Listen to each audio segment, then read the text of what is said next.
Selamat berjumpa kembali dalam layanan audio Sahabat Seperjalanan. Hari ini hari Sabtu 19 September 2020. Tema daripada renungan hari ini rumah dan rumah tangga. Rumah dan rumah tangga. Firman Tuhan terambil dari Injil Matius pasal 7 ayat ke-24 sampai dengan ke-25. Demikian bunyi firman Allah. Setiap orang yang mendengarkan perkataanku ini dan melakukannya, dia sama dengan orang yang bijaksana, yang mendirikan rumah dia di atas batu. Kemudian turunlah hujan dan datanglah banjir. Angin melanda rumah itu, tetapi rumah itu tidak rubuh sebab didirikan di atas batu. Mari kita berdoa. Bapa yang di dalam sorga, biarlah dalam kehidupan kami sungguh tahu dengan jelas apa yang menjadi lebih penting antara rumah dan rumah tangga. Sehingga keterbalikan seringkali justru membuat rumah tangga kami bermasalah. Kami ingin bagaimana rumah tangga dan keluarga besar kami hidup di dalam sebuah keluarga yang baik, keluarga yang menyenangkan, memuliakan Tuhan, memberkati keluarga kami sendiri dan juga memberkati orang lain. Di dalam nama Tuhan Yesus kami berdoa. Amin. Sahabat seperjalanan yang dikasihi Tuhan, bulan Oktober ini anak saya yang paling besar itu akan menikah. Waktu menikah, maka anak saya itu akan berumah tangga. Salah satu yang diperjuangkan waktu saat berumah tangga, yaitu supaya memiliki rumah. Dan anak saya yang paling besar sudah berjuang untuk punya sebuah rumah sekalipun usianya masih relatif muda. Sahabat seperjalanan yang dikasihi Tuhan, mari kita belajar bersama-sama apa itu rumah. Rumah tentu adalah sesuatu yang fisik, yang diperjuangkan. Bahkan banyak orang tua menasihati bahwa yang diperjuangkan pada saat kau berumah tangga yaitu engkau harus punya rumah terlebih dahulu. Jangan sampai ngontrak, jangan sampai kemudian eh, berpindah-pindah terus-menerus.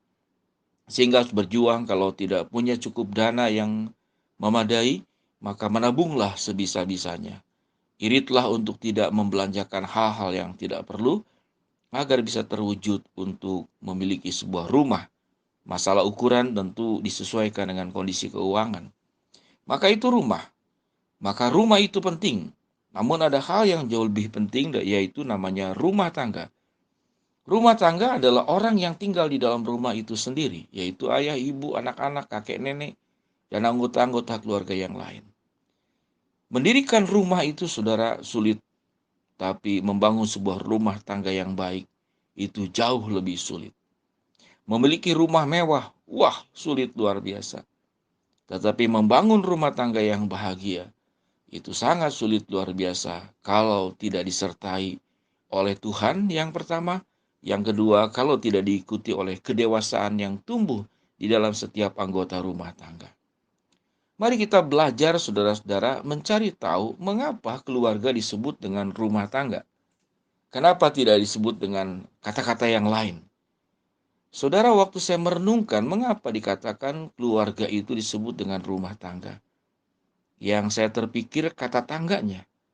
Kalau kita, saudara, melihat tangga, tangga itu dalam bahasa Sunda namanya itu taraje, ya, taraje.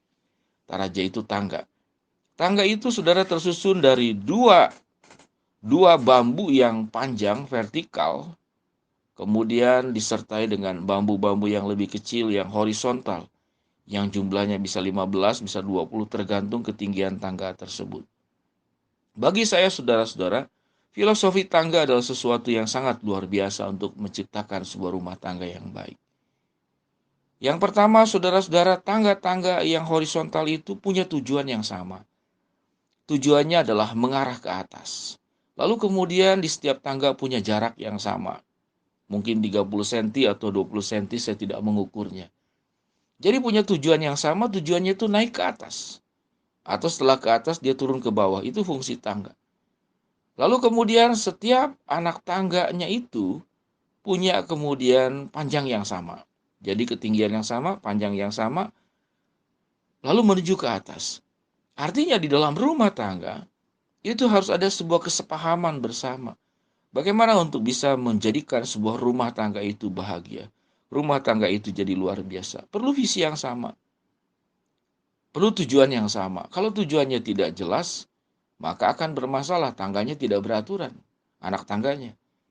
Yang berikut bahwa anak tangga itu tidak pernah mempermasalahkan. Siapa yang paling bawah, siapa yang di tengah, siapa yang di atas. Tidak ada keributan satu dengan yang lain.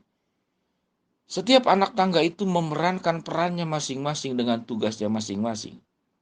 Tidak peduli dia di bawah, tidak peduli dia di atas. Tidak perlu peduli engkau adalah istri, engkau adalah suami, atau engkau anak, atau engkau seorang kakek atau seorang nenek. Yang jelas mereka bahu-membahu dengan leveling, kesamaan derajat untuk membangun sebuah rumah tangga yang baik. Tujuannya semua punya tujuan yang sama, sekalipun di posisi yang berbeda. Tujuannya adalah mereka bisa mencapai ketinggian tertentu. Itu tujuan rumah tangga. Dia punya panjangnya sama, jarak antar anak tangganya juga sama, tujuannya sama. Dan anak tangga itu ditopang oleh dua tangga memanjang yang jauh lebih besar. Bagi saya saudara-saudara, ilustrasi tentang tangga yang memanjang itu kita anggap adalah kebenaran firman Allah dan Kristus yang ada di dalam rumah tanggamu untuk mengangkat rumah tanggamu itu bisa mencapai kepada tujuan daripada rumah tangga yang terbaik. Sehingga rumah itu penting, namun rumah tangga jauh lebih penting. Kalau Anda punya rumah, namun Anda tidak bisa menciptakan rumah tangga yang baik, maka rumah tangga itu akan hancur. Yang hancur tentu bukan fisik bangunannya, tetapi yang hancur adalah rumah tangganya. Sehingga kalau kita boleh garis bawahi kalimat yang terpenting adalah rumah itu penting, tapi rumah tangga jauh lebih penting. Yang cukup menarik sahabat seperjalanan, saya melihat sebuah kisah nyata. Ada seorang bapak yang bekerja di luar negeri, mengumpulkan uang sebanyak-banyaknya, lalu dikirimkan kepada istrinya yang ada di Indonesia. Dari uang itulah kemudian mereka berdua membangun sebuah rumah. Dengan mengumpulkan setahap demi setahap, akhirnya rumah terbangun dengan sangat baik. Dan kalau suaminya pulang dan menemui istrinya, suaminya marah luar biasa. Lalu menghancurkan rumah itu pakai alat berat. Selidik punya selidik. Istrinya ternyata itu punya lelaki lain. Punya pria simpanan lain. Sehingga rumah yang sudah dibangun dengan berjerih payah dari perjuangan keringat sang suami ini dihancurkan. Mengapa rumahnya dihancurkan? Karena keluarga ini tidak sanggup membangun rumah tangga yang baik. Hanya sanggup mendirikan rumah yang baik. Sahabat seperjalanan yang dikasihi Tuhan. Kehancuran di dalam rumah tangga itu bukan karena kita tidak punya rumah. Namun kita tidak punya tangga. Tangga kesepakatan untuk mencapai sebuah tujuan yang sama. Tangga kebersamaan untuk saling mengerti, saling menerima, saling menopang, saling mendukung untuk mencapai tujuan daripada rumah tangga yang sama. Sahabat perjalanannya dikasihi Tuhan, ingatlah, perjuanganmu yang lebih penting daripada memiliki rumah di dalam sebuah rumah tangga. Yaitu engkau harus punya rumah tangga terlebih dahulu yang baik. Engkau harus punya tangga yang benar. Baru kemudian rumah yang kita usahakan, yang kita bangun, yang kita beli, itu memiliki makna yang jauh lebih baik. Mari kita berdoa. Bapa yang di dalam surga, hamba-Mu berdoa bagi yang sedang sakit, Tuhan jamah dan sembuhkan, yang sedang menghadapi masalah dan rintangan, Tuhan bukakan jalan sesuai dengan cara, waktu, dan kehendak-Mu. Bagi yang sedang berdoa dan mengharapkan sesuatu, Tuhan akan kabulkan sesuai dengan waktu, cara, dan kehendak-Mu. Kami berdoa ya Tuhan, agar setiap sahabat seperjalanan tidak hanya memperjuangkan memiliki sebuah rumah, itu sesuatu yang penting. Tapi yang diperjuangkan yang jauh lebih penting daripada rumah, yaitu rumah tangga. Di dalam nama Tuhan Yesus kami berdoa. Amin. Happy weekend sahabat seperjalanan yang dikasihi Tuhan. Kalau Anda terberkati lewat layanan audio ini, silakan untuk share dan berbagi. Dan layanan audio ini juga saya ada upload dalam bentuk di YouTube. Silakan Anda untuk cari channel saya, ketik saja Wendy pakai Y Pratama Go. Nanti Anda akan menemukan. Silakan Anda subscribe, silakan Anda bagi, dan untuk memberkati kita semua. Tuhan Yesus memberkati, selamat beraktivitas, sehat selalu, Shalom.